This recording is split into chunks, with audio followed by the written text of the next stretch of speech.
Hello my dear student, welcome to Deepak classes. आज हम discuss करेंगे बच्चों, आज से एक नया topic work energy and power, जो कि आपके क्लास 11 का छठा चैप्टर है। और हमारा ये जो वीडियो है जेई सीरीज में, ये आपका डिटेल वीडियो है, क्योंकि जब मैं बच्चों आपको जेई के पीवाईक्यू कराता हूँ, नीट के पीवाईक्यू कराता हूँ, तो फिर वहाँ पर मुझे ऐसा फील होता है कि आप थ्योरी कहाँ से करेंगे। अच्छे से आपको पूरी थ्योरी में क्या क्या चीज़ें हैं, क्या क्या नहीं हैं, तो वो सब आपको आना चाहिए। इसलिए मैं इस चैप्टर को करवा रहा हूँ। इसी को नहीं, मैं कंटिन्यू चल रहा हूँ। मैंने यूनिट एंड डायमेंशन करा दिया, जिसमें एक ही पार्ट छोटा है, एक्सपेरिमेंटल टेक्निक, जिसमें हम माइक्रोमीटर और स्क्रू गेज ये वाली चीज़ें छूटी हैं। उसके बाद मैं आपको बताऊँ, हमने काइनेमेटिक्स बहुत डिटेल में करी, और काइनेमेटिक्स के बाद हम 2D में गए। 2D में हमने फिर वेक्टर पढ़ा, और वेक्टर में हमने फिर उसके बाद प्रोजेक्टाइल और बाकी सारी टॉपिक। एनएलएम में भी हमने बहुत सारी एफबीडी और कंसेप्ट डिस्कस करे, और एक फ्रिक्शन हमारा भी बचा है, वो भी मैं जल्दी करवा दूंगा। लेकिन आज मैं स्टार्ट कर रहा हूँ वर्क एनर्जी थ्योरम, या आप बोल सकते हो वर्क एनर्जी पावर वाला चैप्टर। बेसिकली बच्चों, इसमें आपके 4 टाइप के टॉपिक हैं। आपको लगता है चैप्टर बहुत छोटा है, तो बिल्कुल सही है, चैप्टर बहुत छोटा तो है, कंसेप्चुअल है, समझने वाला है। और आप देखेंगे यहाँ से हर एग्ज़ाम में एक क्वेश्चन आएगा ही आएगा। चाहे आप बोर्ड की तैयारी कर रहे हो, किसी भी एग्ज़ाम की तैयारी कर रहे हैं, यहाँ से आपको एक क्वेश्चन मिलेगा, और आपकी बेसिक अंडरस्टैंडिंग अच्छी होनी चाहिए, जिससे आप क्वेश्चन को उड़ा पाएँ। तो बच्चों, जनरली जो चैप्टर है वो क्या है? चैप्टर है आपका वर्क एनर्जी। देखो, नाम से ही पता लग रहा है अलग अलग टर्म है, वर्क एनर्जी एंड पावर। ठीक है, तो जनरली 3 ही टॉपिक लिखे हैं, वर्क एनर्जी एंड पावर लिखा है, क्योंकि 3 टॉपिक आपको मेंशन किया गया है। लेकिन मैं यहाँ पर आपसे कहूँगा work energy power and collision. तो इसका मतलब ये है, एक टॉपिक इसमें और है, कोलिजन। तो हमारे पास कितने टॉपिक हो गए? 4 टॉपिक हो गए। चैप्टर नंबर ये हमारा छठा है। ठीक है, चलिए अब इसमें हम ये देखते हैं हम कितने वीडियो में इसको ख़त्म करेंगे। तो बच्चों, हम इसको बेसिकली, जो मेरी पहली वीडियो होगी आज, वो जो वर्क का बेसिक है उस पे होगी। और इसके बाद जो ये वर्क का बेसिक है, इसमें हम आज work done by variable force देखेंगे। बाय कांस्टेंट फोर्स कर लीजिए पहले, कांस्टेंट फोर्स। ठीक है, तो पहली वीडियो जो मेरी होगी वो होगी वर्क और work done bye constant force. Second जो वीडियो होगी बच्चों इसमें, वो होगी work done by variable force. ठीक है, तीसरा जो टॉपिक होगा मेरा इसका, वो या तीसरा वीडियो जो होगा वो होगा वर्क एनर्जी थ्योरम। काफ़ी डिटेल में हम चलेंगे इस चैप्टर में। कोई भी पीवाईक्यू में इसमें आपको नहीं कराऊंगा। आप देखेंगे जब आप वीडियो को अंदर जाएंगे इसके, तो आप देखेंगे मैं कोई भी ऐसा पीवाईक्यू नहीं कराऊंगा। हाँ, मैं कुछ रेफरेंस क्वेश्चन आपको कराऊंगा, कुछ स्टैंडर्ड क्वेश्चन कराऊंगा, क्योंकि फिजिक्स बिना क्वेश्चन के अधूरी है।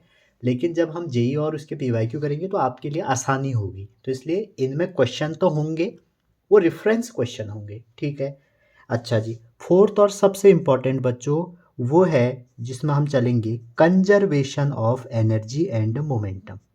Conservation of energy and momentum, इससे रिलेटेड हम क्वेश्चन करेंगे अपने लेक्चर नंबर 4 में। ठीक है, अच्छा जी, जैसे ही ये आपका हो जाएगा उसके बाद हम बच्चों डिस्कस करेंगे कंजर्वेटिव, या इससे पहले भी कर सकते हैं इसको, conservative and non conservative force.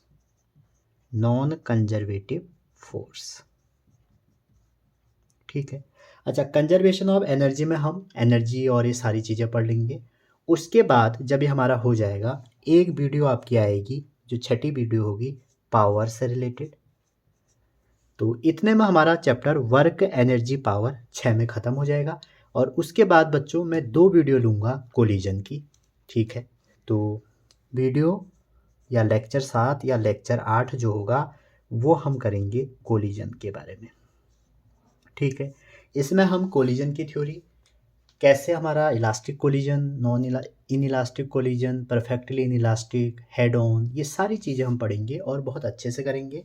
तो कुल मिला के आप बोल सकते हो 8 लेक्चर में हम इसको ख़त्म करेंगे और एक लेक्चर मैक्सिमम 1 या 1.5 घंटे का होगा, इससे ज़्यादा नहीं होगा, ठीक है। तो आज का जो हमारा टॉपिक है, सबसे पहले आप एक कॉपी ले लीजिएगा, एक पेन ले लीजिएगा। फ़ोन को आप अदर चीज़ से बाहर जाके व्हाट्सअप, फेसबुक या कोई भी गेम से टाइम पास मत करिए। मैं देखता हूँ कि लोग टाइम पास करते हो, वैसे मत करिए। एक कॉपी उठाइए, पेन उठाइए, स्क्रीनशॉट भी मत लीजिए आप मेरे हिसाब से, क्योंकि स्क्रीनशॉट से क्या होता है बच्चों कि आप वो ले लेते हो, पढ़ नहीं पाते हो बाद में। तो इसलिए आप लिखिए, जितना ज़्यादा लिखेंगे उतना दिमाग में घुसेगा। और अगली बार जब आप रिवीजन करेंगे तो शॉर्ट नोट्स बनाइए फिर उसमें से भी, क्योंकि मैं तो बहुत डिटेल में चलूँगा ना। तो आपको शॉर्ट नोट्स बनाइए, तो एग्ज़ाम से पहले आप 1 मिनट में रिवीजन कर सकते हैं एक चैप्टर का। तो ये तो इंट्रो था हमारे वीडियो का, आप बोल सकते थे कंटेंट था कि क्या कंटेंट है हमारा। और ये आप देख लेते हैं तो मैं आपको अब से वादा करता हूँ कि आप जेईई और नीट में क्वेश्चन अपना सही करके आएंगे। चलिए शुरू करते हैं आज की कहानी। चलिए शुरू करते हैं। वेलकम टू दीपक क्लासेस, और ये आपका प्यारा सा चैनल है दीपक क्लासेस। चैनल पे नए हैं बच्चों, लाइक शेयर सब्सक्राइब करना ना भूलें। अपने उन दोस्तों को ज़रूर शेयर करें जो पढ़ने के लिए अच्छा कंटेंट ढूंढ रहे हैं लेकिन नहीं मिल रहा है। और एक बात याद रखिए, कॉपी पेन ज़रूर उठा लीजिए, ठीक है। और आपका अच्छा फ्यूचर है, इससे ज़्यादा मुझे क्या चाहिए, ठीक। आप प्रोग्रेस करें तो वही मेरा रिजल्ट है, वही आपका लाइक है, वही शेयर है, ठीक है। आप नहीं भी करते हैं, आप अपने लिए तब भी देखें। तो स्टार्ट करते हैं वर्क से। पहला लेक्चर जो है मेरा आज वो है work done bye constant force. Force constant मतलब आपका फोर्स जो है बच्चों वो किसी अदर फैक्टर पे डिपेंड नहीं कर रहा, टाइम पे नहीं कर रहा, एक्स पे नहीं कर रहा। मतलब उसका जो वैल्यू है वो कैसी होगी, 15 न्यूटन, 16 न्यूटन, एक एक कांस्टेंट टर्म होगा, समझ रहे हैं। तो सबसे पहले आप देखिए वर्क। देखिए सिंपल सा लॉजिक है। मान लीजिए कोई हमारे पास एक ये सरफेस है, ठीक है। इस सरफेस पे आपने एक ब्लॉक रखा है जिसका मास है m, ठीक है। ये आपने एक ब्लॉक रखा है और ये कोई एक सरफेस है। अब आप देखिए, आपने इस पे फोर्स लगाया, आपने इस पे ऐसे फोर्स लगाया, पुल किया इसको आपने। तो आप यहाँ पर क्या देख सकते हैं कि जब आप किसी भी ब्लॉक पे फोर्स लगा रहे हैं या मास पे फोर्स लगा रहे हैं, मान लीजिए डिस्प्लेस हो गया, ठीक है। तो जब ये डिस्प्लेस हो रहा है कुछ फाइनाइट डिस्टेंस, तो हम क्या बोलेंगे उसको, वर्क। अब यहाँ पर डेफिनेशन इनकम्प्लीट हो गई, क्यों? आपने इसमें जो डेफिनेशन है आपने बोलना है कि बॉडी डिस्प्लेस होगी थ्रू सम डिस्टेंस या certain distance in direction of force.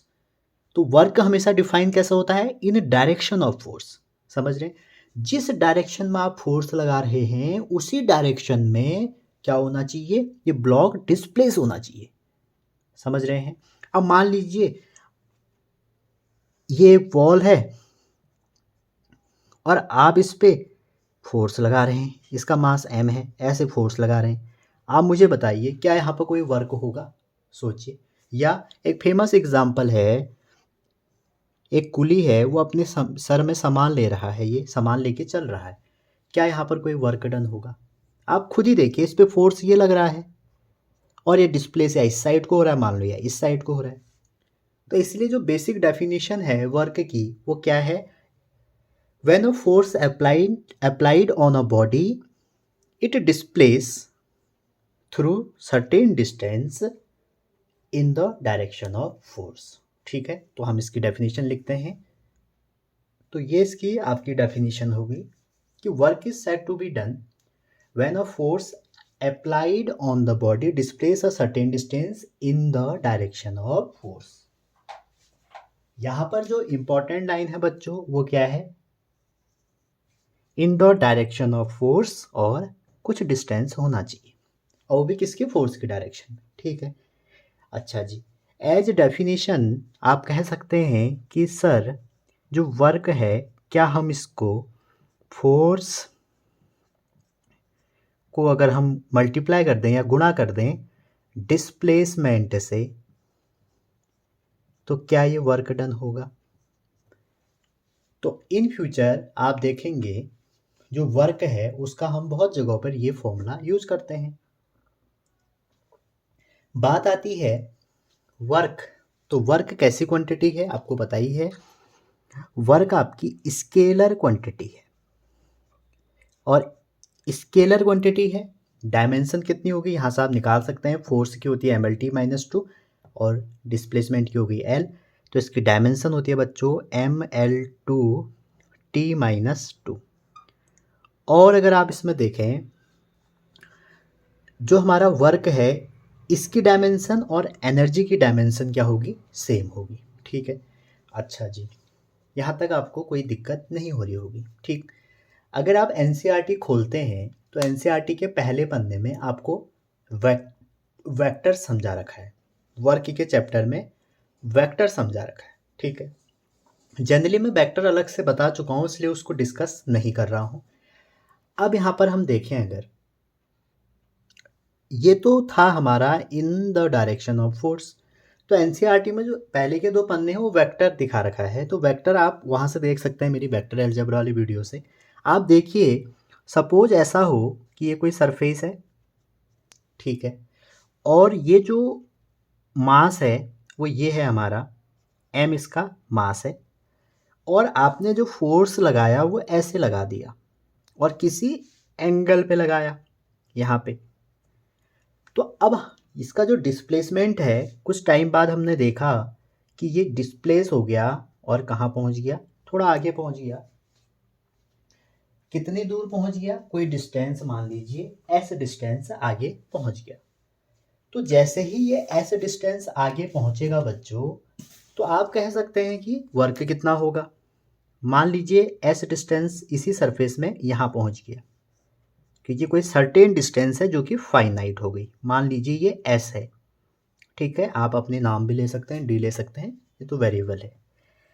तो जब आपने इस पे फोर्स लगाया, डेफिनेशन क्या करी है, in the direction of force, तो फोर्स तो ना x डायरेक्शन में है ना y डायरेक्शन में है, लेकिन वेक्टर में आप क्या पढ़ के आए हैं कि अगर आप इसको रिजॉल्व करेंगे तो थीटा के सामने वाला कंपोनेंट क्या हो जाएगा, f cos थीटा, और थीटा के जो परपेंडिकुलर कंपोनेंट हो जाएगा वो क्या हो जाएगा, f sin थीटा। होगा नहीं होगा, हमें कौन सा कंपोनेंट यूज करना पड़ेगा, in the direction of force, तो डिस्प्लेसमेंट x के अलोंग हो रहा है, डिस्प्लेसमेंट x के अलोंग हो रहा है, दैट मीन्स इस डायरेक्शन में जो फोर्स का कंपोनेंट है वो क्या होगा, f cos थीटा। तो वर्क क्या होता है, फोर्स इंटू डिस्प्लेसमेंट, तो वर्क इक्वल टू हो जाएगा force f cos theta into displacement x। और अगर आप ध्यान से देखें तो work equal to F S cos theta में लिख सकता हूं। और थोड़ा सा वेक्टर में आपको मैं बताऊं, अगर कोई 2 क्वांटिटी हैं a डॉट b, तो हम उसको ए बी कॉस थीटा लिख सकते हैं। ठीक है, इसको हम क्या बोल सकते हैं, स्केलर प्रोडक्ट। ठीक है, ये तो मैग्नीट्यूड होगा, तो यहां से आप कह सकते हैं कि वर्क जो है वो एफ डॉट एस का स्केलर प्रोडक्ट है।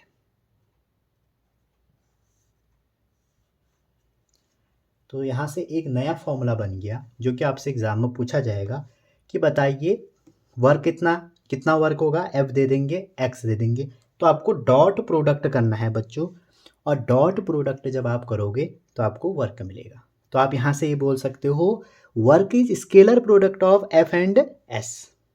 क्लियर है यहाँ तक? आप क्या बोल सकते हो, आप बोल सकते हो work is scalar product of F and S.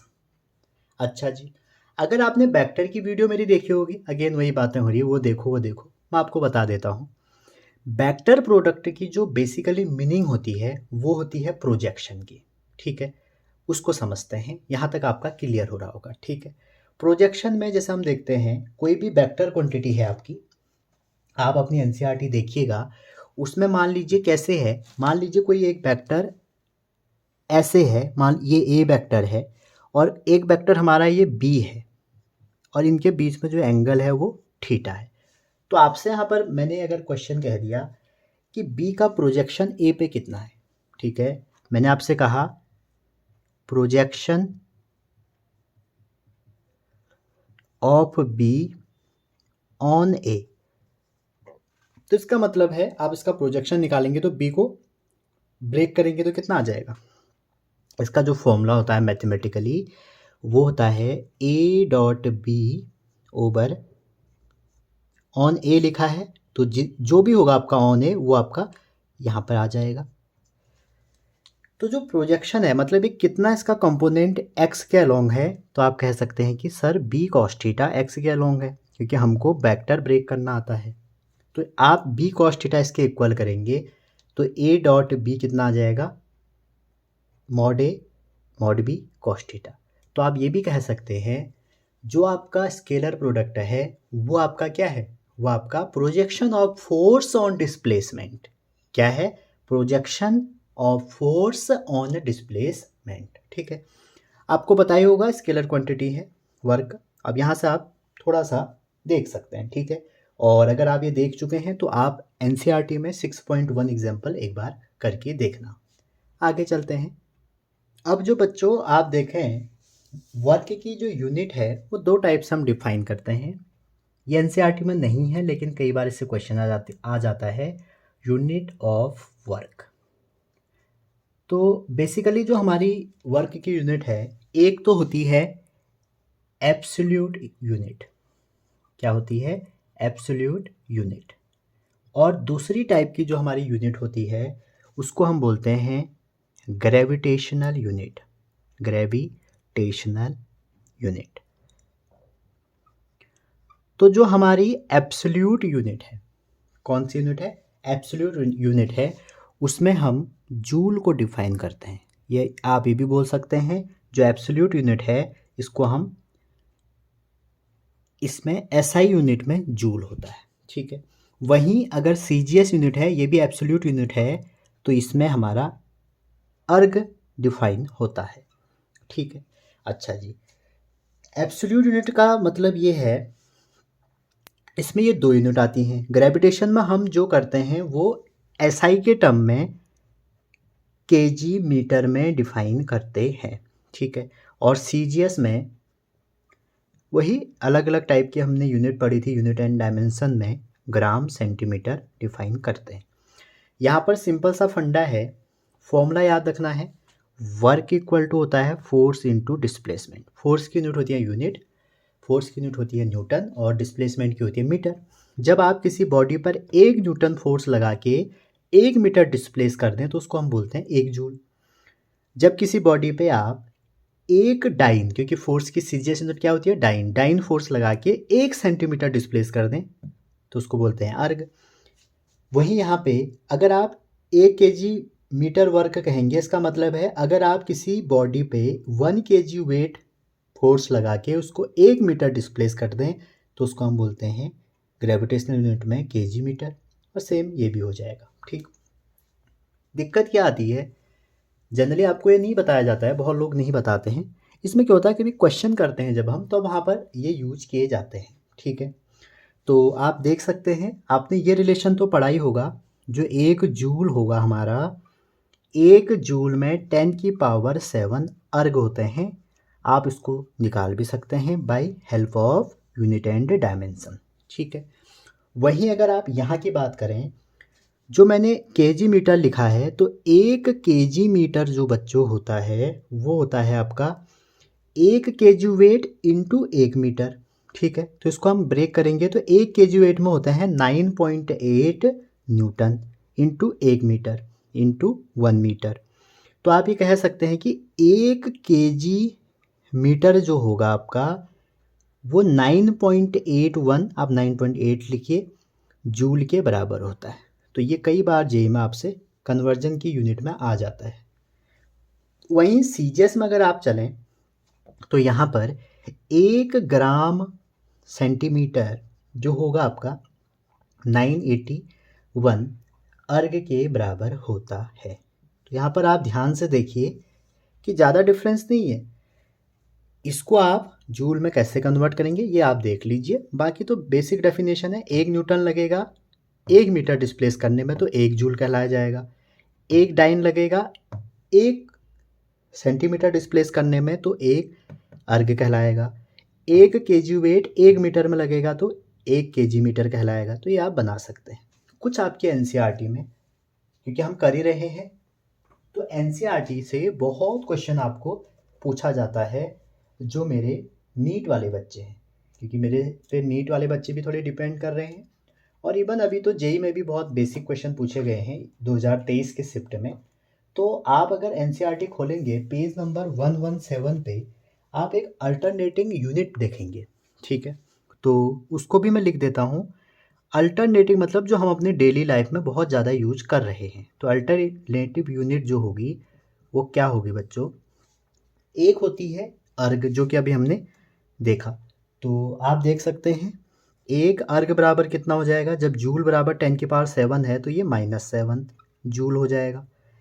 दूसरा जो यूज होती है इलेक्ट्रॉन बोल्ट, जब चार्ज पार्टिकल की कहानी आएगी वहाँ पर हम इलेक्ट्रॉन बोल्ट करेंगे, तो जितना भी इलेक्ट्रॉन का चार्ज होता है वही इसकी वैल्यू होती है। एक आप देखते हैं मेरी इतनी कैलोरी बर्न हो गई, ये हो गया, तो एक हम कैलोरी करके डिफाइन करते हैं 4.18 जूल। और लास्ट हम किलो वॉट आर हम डिफाइन करते हैं जब हम इलेक्ट्रिक पढ़ते हैं, वो होती है 3.6 10⁻6 जूल। तो ये मेरी 4 यूनिट है। इसमें एक बहुत इंटरेस्टिंग क्वेश्चन है, इन चारों में क्या रिलेशन है, सबसे बड़ा कौन है, सबसे छोटा कौन है। तो इसको ध्यान में रखने के लिए आप समझिए, आपने जेई पढ़ा होगा, तो सबसे ज़्यादा बड़ी यूनिट है 1 कैलोरी, उसके बाद हमारी होती है 1 जूल, उसके बाद हमारा होता है 1 अर्ग, और उसके बाद होता है हमारा 1 इलेक्ट्रॉन वोल्ट। अगर आप इसको याद कर सकते हैं तो अच्छी बात है, नहीं तो जेई का पेपर होता है, याद करो। और ये कलकत्ता जेई हो गया, जैसे वेस्ट बंगाल है ना, तो ये कलकत्ता जेई हो गया। तो इससे आप थोड़ा देख सकते हैं, बस ये याद रखना इलेक्ट्रॉन वोल्ट में 2 है, इसमें 3 है, तो थोड़ा एक ट्रिक है, आप देख सकते हैं, ठीक है। तो ये तो था वर्क। आगे चलते हैं। इस वीडियो में हम कॉन्टैक्ट फोर्स जो है हमारा कांस्टेंट फोर्स है, कॉन्टैक्ट नहीं कांस्टेंट फोर्स है, उसकी वजह से वर्क देख रहे हैं, वेरिएबल की वजह से नहीं देख रहे हैं।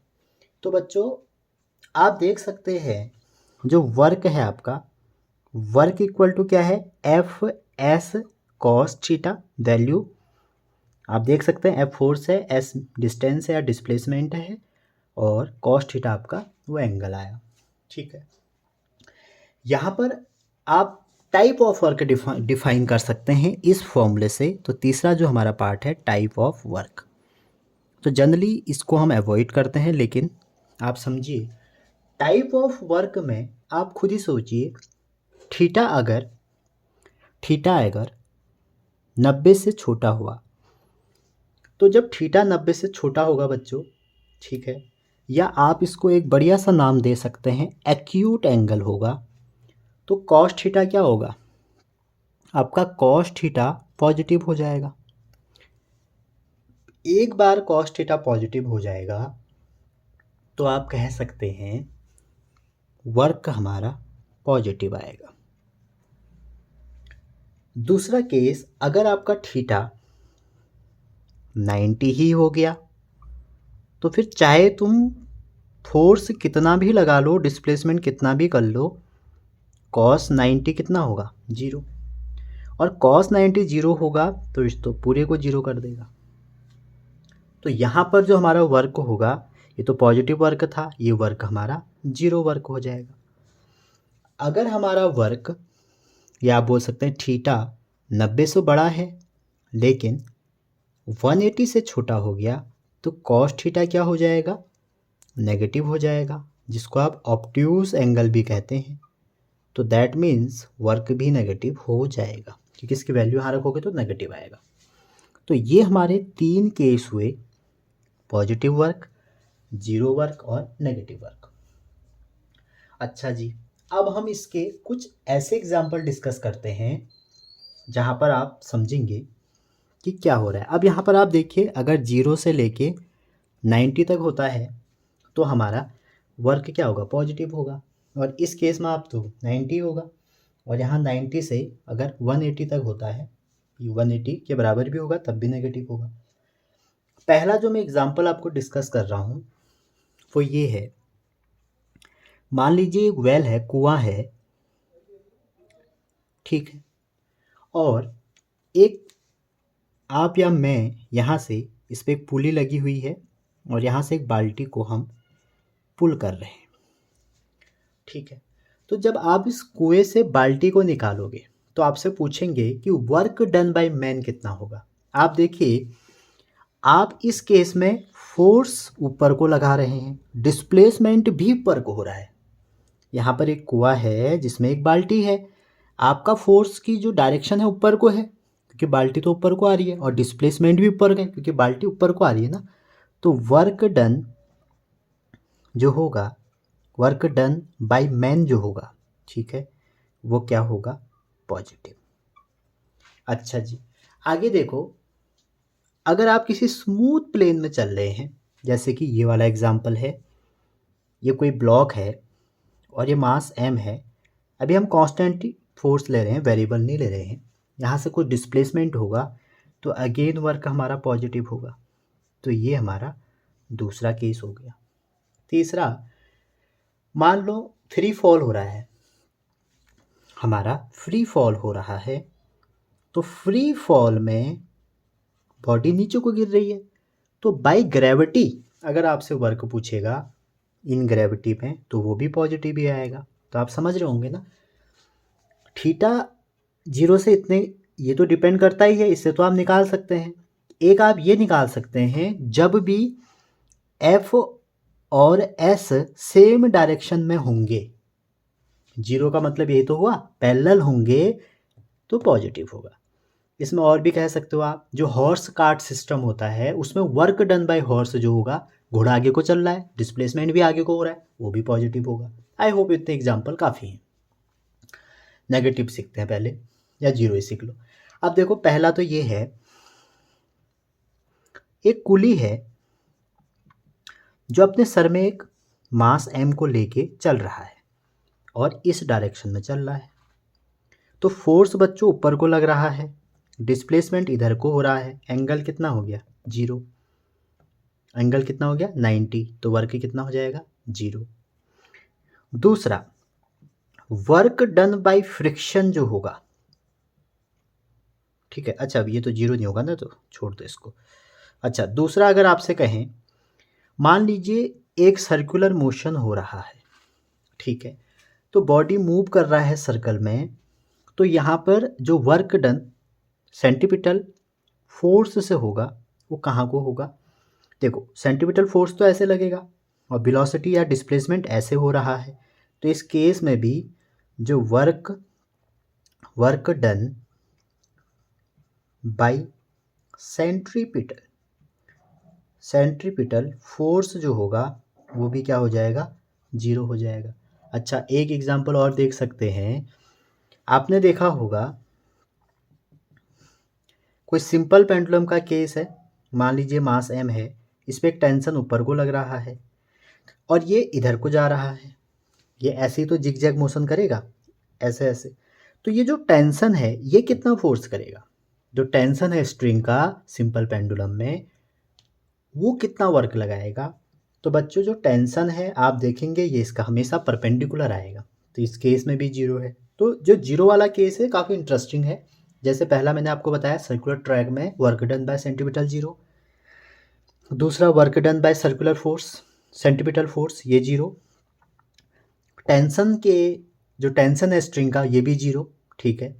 और जैसे जहाँ पर इमूवेबल है, कोई मूव नहीं हो पा रहे हैं, जैसे मैं एक दीवार को धक्का दे रहा हूँ, जहाँ पर एस भी 0 है, मे बी ये 0 कब होगा, एस भी तो 0 हो सकता है, तभी भी तो 0 होगा। अगर डिस्प्लेसमेंट हो ही नहीं रहा है, चाहे आप 1000 टाइम फोर्स लगा लो, तब भी क्या होगा आपका, वर्क 0। जैसे मैंने खूब एनर्जी ड्रिंक पी और एक दीवार पे धक्का मारा, दीवार तो मूव ही नहीं हो रही है, दैट मीन्स इमूवेबल क्या है हमारे पास, वॉल है या ऑब्जेक्ट है, तो वहाँ पे भी आपका वर्क डन 0 होगा।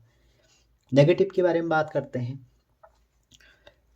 ये वाला जो केस है, इसमें अगर पूछा जाता what is the work done by gravity, तो देखो डिस्प्लेसमेंट ऊपर को, ग्रेविटी नीचे को, तो वर्क कितना आ जाता, नेगेटिव।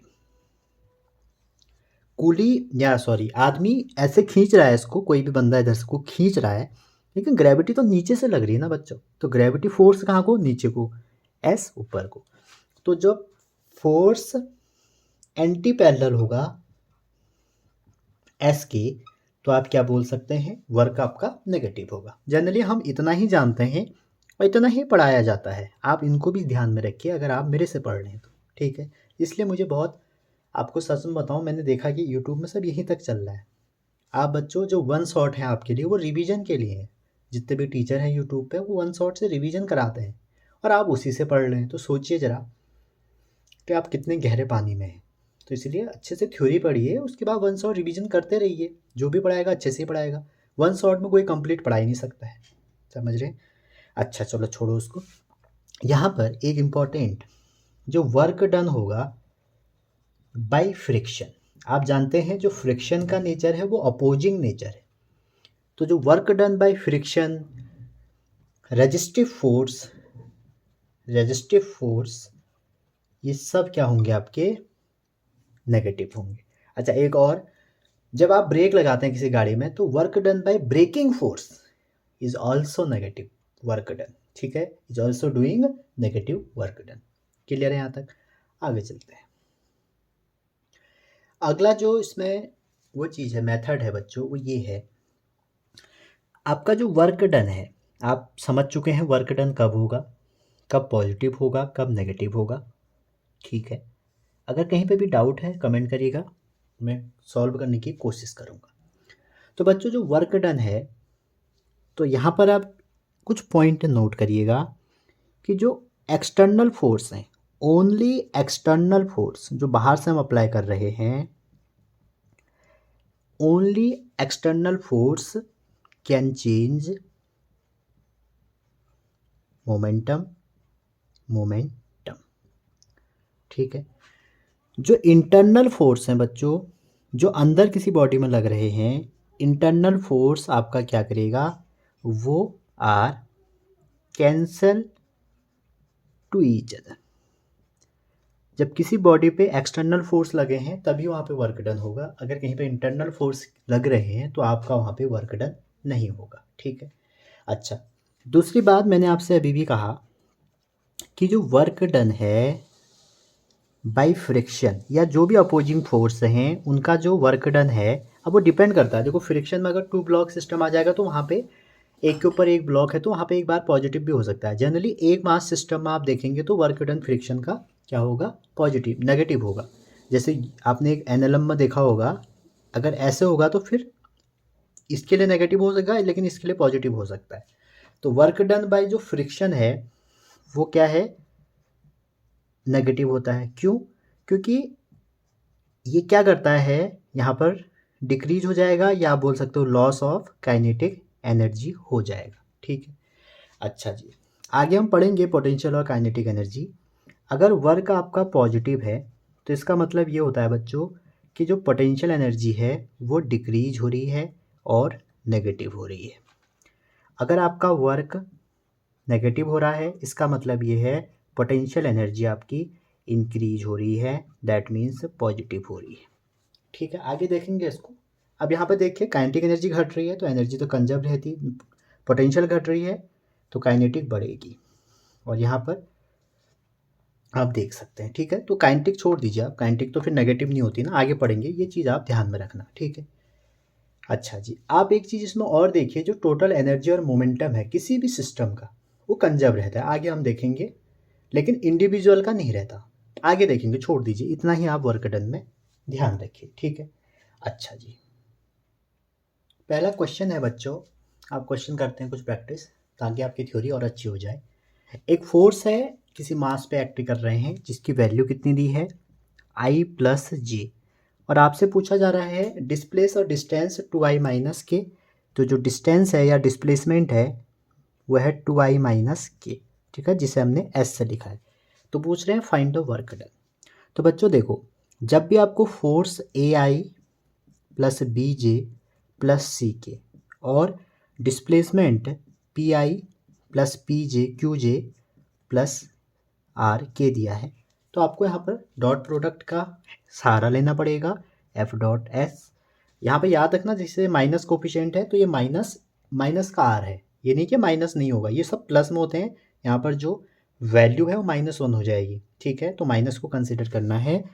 तो एक्स का एक्स से इंटू कर दो, वाई का वाई से इंटू कर दो और जे वाले का जेड वाले का जेड से कर दो। जैसे यहाँ पर देखें आप, तो वर्क कितना हो जाएगा, आई का कोफिशिएंट कितना है 1 और इसमें आई का कोफिशिएंट कितना है 2, प्लस करिए। यहाँ पर जे का कोफिशिएंट कितना है 1 और यहाँ पर जे तो है ही नहीं, तो नहीं है तो 0 और यहाँ पे के नहीं है तो 0 और यहाँ पे के है इंटू -1, तो आंसर कितना आ जाएगा 2 जूल। तो जब भी ऐसे क्वेश्चन आते हैं ना तो आप एक काम करिए, आई प्लस जे है और के नहीं है तो उसको 0 के लिख लीजिए और एस को आप 2i है और जे नहीं है तो 0j -2k। आपका गलत कभी नहीं होगा, एक दो बार करेंगे फिर आपको हेल्प मिल जाएगी। Also find projection of force on displacement. तो डिस्प्लेसमेंट में क्या प्रोजेक्शन होगा, तो उसको आप निकालने के लिए देखो, projection of A on B मतलब एफ ऑन एस कितना होगा, एफ डॉट एस, ये फॉर्मूला होता है ओवर मॉड एस, ठीक है। तो जब भी आपको ऐसे क्वेश्चन आते हैं प्रोजेक्शन के, तो देखिए एफ डॉट एस तो हमारा अभी निकल गया है 2 आ गया। अब ये मैग्नीट्यूड है, किसी भी वेक्टर का जब मैग्नीट्यूड लिखते हैं, जैसे मान लीजिए एफ का यहाँ पर मैग्नीट्यूड लिखना होता तो कोफिशिएंट ऑफ आई का स्क्वायर, कोफिशिएंट ऑफ जे का स्क्वायर, कोफिशिएंट ऑफ के का स्क्वायर, ये आपको रखना है। वैसे एस का करेंगे अगर आप, तो एस कितना है हमारा 2 का स्क्वायर 4, 0 का स्क्वायर 0 और -2 का स्क्वायर भी 4, तो हो जाएगा 2/√8। तो ये हमारा आंसर आ गया, ठीक है। ये एनसीईआरटी में भी है, अगर आपको 6.1 कर लेते हैं तो मैं बार बार कह रहा हूँ कर लेना इसको। अगला क्वेश्चन बहुत फेमस क्वेश्चन, कई बार एग्जाम में आया है। A man squatting on ground get straight up and stand, straight up and stand, ठीक है। और आगे कह रहा है what is force of reaction of ground on man during the process. Squatting आपने देखी होगी, उठक बैठक टाइप का। तो जब आप कोई भी आदमी ग्राउंड में कर रहे हैं तो वो क्या हो रहा है, टिल्ट हो रहा है ना, तो आप ये कह सकते हैं कि वो बैलेंस कर रहा है फ्रिक्शन फोर्स को जब वो स्टैंड स्ट्रेट अप हो रहा है। तो जब वो फ्रिक्शन फोर्स को बैलेंस कर रहा है तो उस केस में जो उसका रिएक्शन फोर्स हो जाएगा बच्चों, स्टार्टिंग में क्या हो जाएगा, रिएक्शन फोर्स हो जाएगा आपका, एक तो वो फ्रिक्शन जिसके खिलाफ वो लड़ाई कर रहा था ऊपर को उठने के लिए, ठीक है। स्टार्टिंग में आप देखोगे जब आप ऊपर को उठते हैं तो थोड़ा सा ऊपर को अपने को जोर लगाते हैं, प्रेस करते हैं, तो जब वो ऊपर को उठेगा तो फ्रिक्शन के खिलाफ लड़ रहा है, तो एक टाइम के बाद वो जैसे ही ऊपर को आ जाएगा तो ये एम जी है, तो इसका मतलब क्या है, आर उसके वेट से तो ज़्यादा हो गया पहले। उसके बाद क्या है, जब वो स्टेट अप हो जाता है, ये तो पहले है जब ऊपर को आ रहा है, जब वो अप की कंडीशन में आ जाएगा बिल्कुल वो हो जाएगा, तो स्टैंड की कंडीशन में फ्रिक्शन 0 हो जाएगा, तो उसका जो रिएक्शन हो जाएगा वो कितना हो जाएगा, एम जी हो जाएगा। तो इसका मतलब क्या है, इस केस में क्या होगा, जब वो बंदा ऊपर को उठा तो नॉर्मल रिएक्शन बढ़ा, उसके बाद क्या हुआ, बैलेंस हो गया क्योंकि फ्रिक्शन हट गया। तो इसका सही आंसर क्या होगा, at first greater than M G and later becomes equal to M G, ठीक है। आगे चलते हैं। तीसरा क्वेश्चन है फ्री फॉल का। देखिए अगर कोई बॉडी फ्री फॉल कर रही है, ठीक है, आपने किसी टावर से किसी बॉडी को फ्री फॉल कर दिया, ठीक है, किसकी प्रेजेंस में, ग्रेविटी की, और सब पूरा वैक्यूम है, कोई ऐसा मीडियम नहीं है। तो आपसे मैंने अभी अभी आपको इससे पहले बताया था कि ग्रेविटी जो वर्क करेगी, इसमें जो वर्क डन बाय ग्रेविटी है, वर्क डन बाय ग्रेविटी वो पॉजिटिव होगा क्योंकि ग्रेविटी के ही डायरेक्शन में डिस्प्लेसमेंट हो रहा है। लेकिन आपका क्वेश्चन बच्चों ये है, जब वो बॉडी जैसे मैंने यहाँ से ऐसे फेंकी नीचे, तो कौन सा ऐसा पैरामीटर है जो कांस्टेंट रहेगा, आपकी एनर्जी कांस्टेंट रहेगी, आपकी पोटेंशियल एनर्जी कांस्टेंट रहेगी। देखो एनर्जी तो कंजर्व रहेगी ना, एनर्जी आपकी टोटल एनर्जी कंजर्व रहेगी, काइनेटिक रहेगी, पोटेंशियल रहेगी या लीनियर मोमेंटम रहेगा। तो बच्चों देखो, यहाँ पर देखो, जैसे बॉडी नीचे को फॉल हो रही है तो उसकी पोटेंशियल एनर्जी क्या होती है।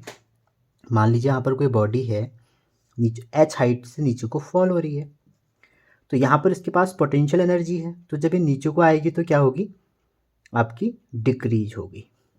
समझ रहे हैं, जब नीचे को आ रही ये डिक्रीज हो रही है, तो इसका मतलब है काइनेटिक एनर्जी क्या हो जाएगी, इंक्रीज हो जाएगी। लेकिन इन दोनों का सम है, उसको हम बोलते हैं मैकेनिकल एनर्जी या टोटल एनर्जी। ये जो है हमारा क्या हो जाएगी, कांस्टेंट हो जाएगी।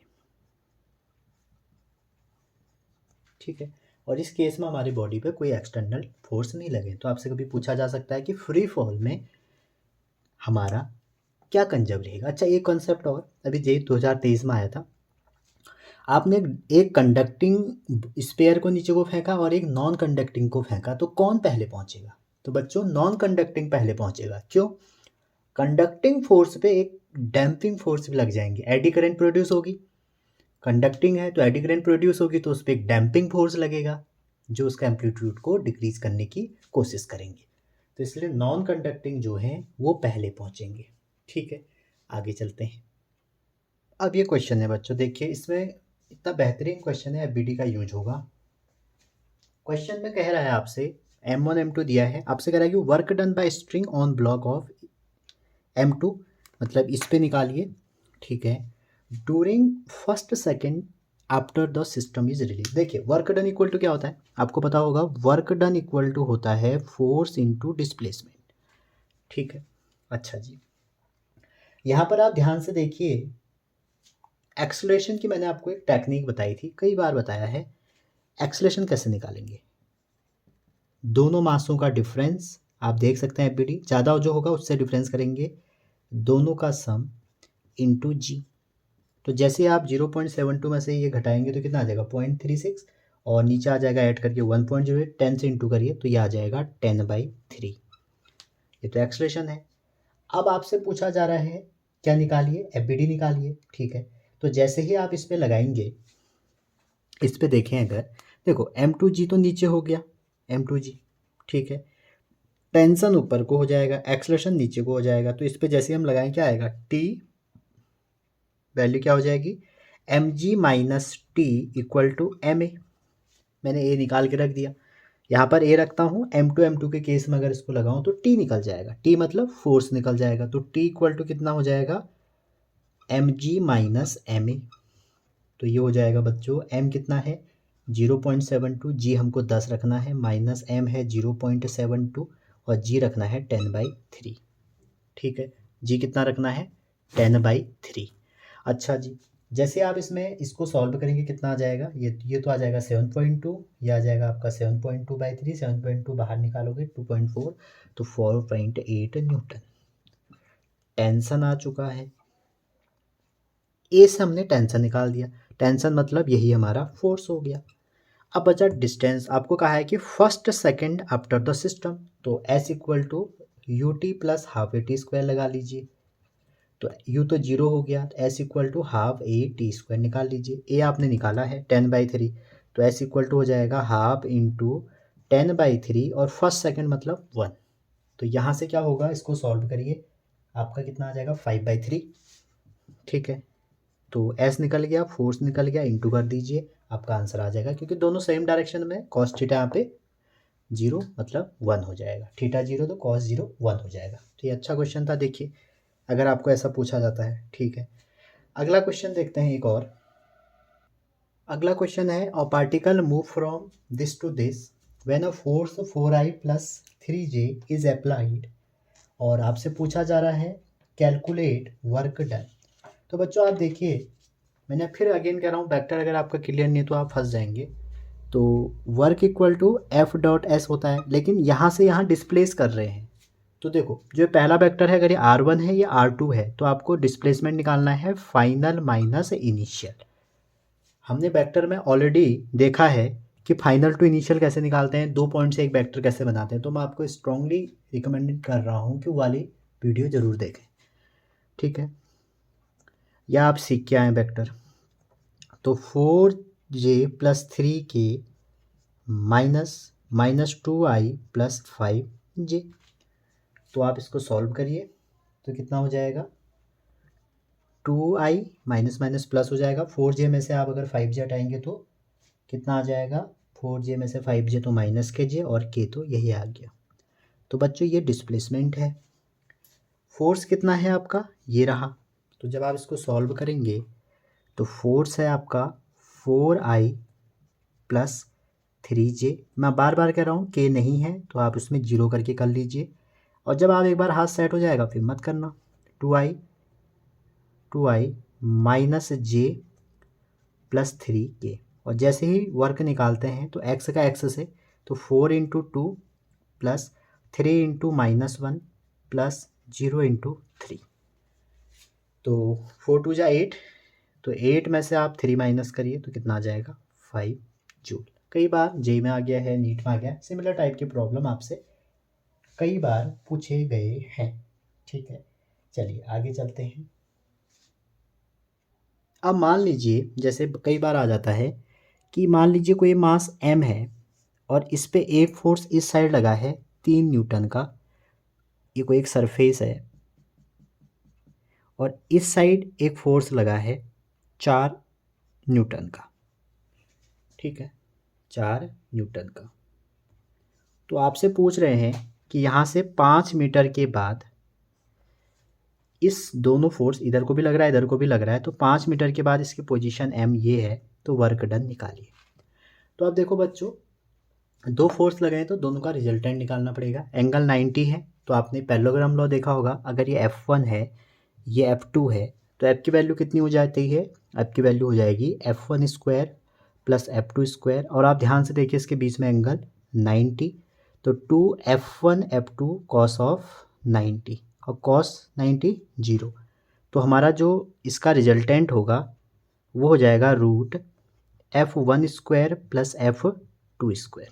तो जैसे आप वर्क डन निकालेंगे तो वर्क इक्वल टू हो जाएगा रूट जो भी फोर्स है F1 स्क्वायर + F2 स्क्वायर, और उसका इंटू किससे कर दोगे, S से।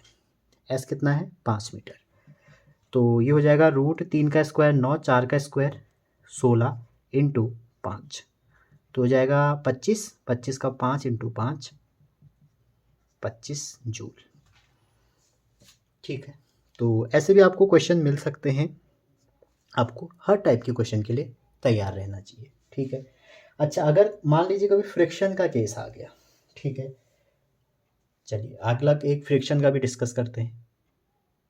अगला क्वेश्चन है आपका, क्वेश्चन ऐसा है कि एक बॉडी है जिसका मास क्या है, 2 kg है, यूनिफॉर्म वेलोसिटी 2 मीटर पर सेकेंड से इसमें मूव कर रही है, जिसका coefficient of friction between surface and body जो है वो 0.20 है। तो आपसे पूछा है कि what is the work done. ठीक है, तो वर्क डन निकालना है तो सिंपल सी बात है बच्चों, वर्क डन कैसे निकालोगे, तो वर्क डन जो होगा हमारा वो क्या हो जाएगा, वो हो जाएगा फोर्स इनटू डिस्प्लेसमेंट।